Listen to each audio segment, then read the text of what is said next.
পরিচয় মিলেছে ত্রাণের নামে বন্যা ট্যুরে যাওয়া শিক্ষার্থীদের। কি বলছে তারা? হঠাৎ নেট দুনিয়ায় ভাইরাল হয়েছে ফেনীতে সাহায্য করতে যাওয়া একটি গ্রুপের ভিডিও। ভিডিওতে দেখা যায় কিছু ছাত্রছাত্রী পানিসহ কিছু খাবার বানবাসীদের জন্য ট্রাকে করে নিয়ে যাচ্ছেন। সেখানে তারা ফটো সেশন ও উল্লাস করে, আর এতেই ক্ষুব্ধে ফেটে ওঠে নেটিজেনরা। নেটিজেনদের দাবি তারা সাহায্যের নাম করে ফেনীতে মূলত ট্যুরের উদ্দেশ্যে গিয়েছে। অবশেষে পরিচয় মিলেছে তাদের।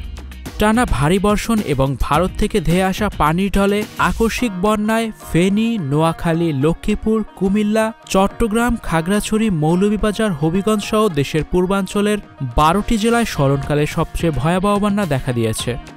ভারতের ত্রিপুরা রাজ্যের ডুম্বুর বাঁধ খুলে দেওয়ায় এসব এলাকায় সৃষ্ট ভয়াবহ বন্যায় বাড়িঘর, রাস্তাঘাট, শিক্ষা প্রতিষ্ঠান সহ সবকিছু বন্যার পানিতে তলিয়ে গেছে। পানিবন্দী হয়ে পড়েছে প্রায় অর্ধকোটি মানুষ। বন্যায় ক্ষতিগ্রস্ত মানুষদের সহায়তায় দেশের সব জেলা থেকে মানুষ আসছেন বিভিন্ন ত্রাণ সামগ্রী নিয়ে। টিএসসিতে সমন্বয়কদের আয়োজনে তোলা হচ্ছে গণত্রাণ।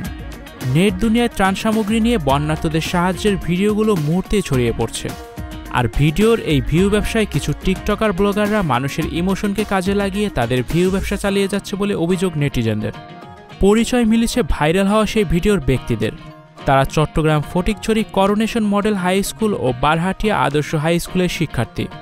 ভিডিওতে থাকা বারহাটিয়া আদর্শ স্কুলের ছাত্র সাফায়েত হোসেন রিয়াদ তার ফেসবুক পোস্টে এই ঘটনার জন্য ক্ষমা চেয়েছেন। সে তার ফেসবুক স্ট্যাটাসে লিখেছেন, আসসালামু আলাইকুম সবাইকে, আশা করি সবাই ভালো আছেন। আসলে কিছু বিষয় নিয়ে আমি বিতর্কের মধ্যে পড়ে গেছি, যেটার কারণে আমার পরিবার সহ নিজের ব্যক্তিগত জীবনেও অনেক কিছু সম্মুখীন হতে হচ্ছে। নিজের অজান্তে বা চলাফেরার ক্ষেত্রে কাউকে কোনো কষ্ট দিয়ে থাকলে বা কারো কোনো ক্ষতি করে থাকলে ক্ষমা সুন্দর দৃষ্টিতে দেখবেন। মানুষ মাত্রই ভুল। আমি বলতেছি না আমি নির্দোষ।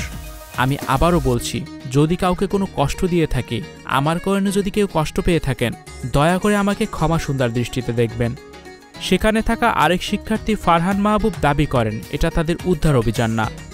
বাহিরের ও তাদের নিজেদের ডোনেশনে 1000 পরিবারের জন্য ফটিকছড়িতে বিরিয়ানি ও শুকনা খাবার বিতরণ করতে গিয়েছিলেন তারা। ঠিক পরক্ষণেই সেই কমেন্টের রিপ্লাইয়ে তিনি বলেন 1000 নয় 400 পরিবারের খাবার নিয়ে গেছেন তারা। এতে আরও বিপাকে পড়েন সেই শিক্ষার্থী। ভিডিওতে থাকা অন্যান্য শিক্ষার্থীদের ফেসবুক আইডি ডিজেবল রয়েছে। নেটিজেনদের তোপের মুখে পড়ে তারা নিজেদের আইডি ডিজেবল রেখেছে।